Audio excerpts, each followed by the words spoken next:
దేవాలయాల మీద బూత్ బొమ్మలు పెడతారు, అందుకోసం మేము పిల్లల్ని తీసుకుపోము గుడికి అనేటటువంటి జనాలు తయారవుతా ఉన్నారు మనకు.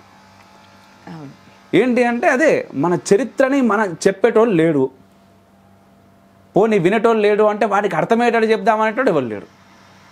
బట్ ఆ ప్రయత్నం మీరు చేస్తున్నందుకు మరొకసారి మా తరపు నుంచి థ్యాంక్స్ అమ్మా. ఇంకా వాట్ బెస్ట్ వీకెండ్ అంటే ఈ మన పండుగల గురించి మన పిల్లలకి చెప్పాలి. దీపావళి 5-day ఫెస్టివల్ అని మీకు తెలుసా? 5 రోజులు చేసుకోవాలి దీపావళి. అది ఎంతమంది పిల్లలకు తెలుసు? మన దసరా నుంచి దీపావళి కనెక్షన్ ఉందని ఎవరికైనా తెలుసా? దసరా రోజు విజయదశమి రోజు రావణ సంహారం జరిగింది. 20 రోజులు పట్టింది శ్రీరాముడికి అయోధ్య రీచ్ అవ్వడానికి. 20 రోజుల తర్వాత అమావాస్య. దీపావళి అంటే దీపాలు, వళి అంటే రో ఆఫ్ లైట్స్. సో అలా అంటే వాళ్ళు ఆ రోజు దీపాలు పెట్టి పండగ చేసుకున్నారంట. సో అది ఎంతమందికి తెలుసు? 5 రోజుల పండగ అంటే ధన్వంతరి త్రయోదశి అనేసి మొదటి రోజు, మనకి ఆశ్వీజ మాసం నుంచి 13వ రోజు అంటే పౌర్ణమి తర్వాత 13 రోజుల తర్వాత ధన్వంతరి త్రయోదశి, ఆరోగ్యానికి సంబంధించింది. ఆ తర్వాత ధన త్రయోదశి అయిపోయి డబ్బులు అనుకుంటున్నారు, కానీ ఆ రోజు లక్ష్మీ పూజ చేసుకోవాలి. తర్వాత వచ్చేసి మనకి నరక చతుర్దశి. నరక చతుర్దశి ఎందుకు వచ్చింది? నిజంగా మన పురాణాల్లో చూస్తే 16,000 మంది ఆడవాళ్ళని నరకాసురుడు బంధించేశాడు. శ్రీకృష్ణ పరమాత్ముడు వెళ్ళి వాళ్ళందరినీ దాంట్లో నుంచి విడిపించాడు, నరకాసురుడిని వధించాడు. అందుకే ఆ చతుర్దశి 14వ రోజు ఆఫ్టర్ ఆశ్వయుజ పౌర్ణమి 14వ రోజు నరక చతుర్దశి అని చేసుకొని మళ్ళీ అమావాస్య రోజు చీకటిగా ఉంటుంది. వెళ్ళిపోయిన పెద్దలు ఎవరైతే ఉంటారో వాళ్ళకి మనము వెళ్తుని చూపిస్తున్నాం ఆ మార్గానికి వెళ్ళడానికి, కరెక్ట్గా మార్గానికి.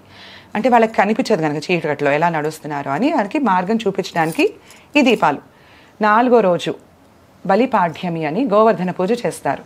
5వ రోజు భగినీ హస్త భోజనం అనేసి ఇది పురాణాల్లో ఉంది. ఆ రోజు అక్కో చెల్లో తమ్ముడికో అన్నకో భోజనం పెడతారు. యమున యముడికి పెట్టింది. ఆయన ఏ కోరిక ఏమైనా కోరుకోమంటే ఈ రోజు ఏ తల్లి చేత ఏ అక్క చెల్లి చేత ఎవరైతే తింటారో భోజనం చేస్తారో అన్నా తమ్ముడు వాళ్ళని నువ్వు హింసించకూడదన్నా అని చెప్పింది. అవన్నీ ఎంతమందికి తెలుసు? ఈ విషయాలు ప్రతి పండగ గురించి పిల్లలకి చెప్పాలి, అది స్కూళ్ళల్లో చెప్పాలి. సెలబ్రేషన్స్ జరుగుతున్నాయి, ఇవి కూడా చెప్తే బాగుంటుంది, ఇలాగా ఎక్స్ప్లెయిన్ చేయాలి. దాని తర్వాత వచ్చేసి ఇంకా పుస్తకాలు చదవాలి పిల్లలు, లేదా వెళ్ళి టీచర్స్ని కనుక్కోవాలి. లేదు, పిల్లలు పుస్తకాలు చదవాలి అంటే వాళ్ళ ఎడ్యుకేషన్కి సంబంధించినటువంటి అకాడమిక్ బుక్సే టైం లేదు.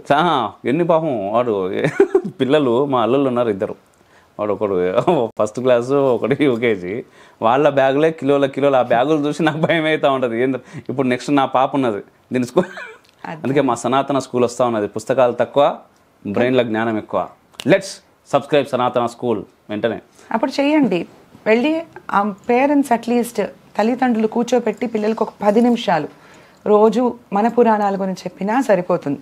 చేయగలిగితే చేయండి. అట్లా at the same time parents కూడా తెలుసుకునే ప్రయత్నం చేయాలి. అప్పుడు వాళ్ళు చదువుతారుగా, చెప్పడానికైనా చదువుతారు నిజంగా పాపం. ఎందుకంటే మనకు వాళ్ళు తినకున్న పిల్లలకి పెట్టేదే తల్లిదండ్రులు.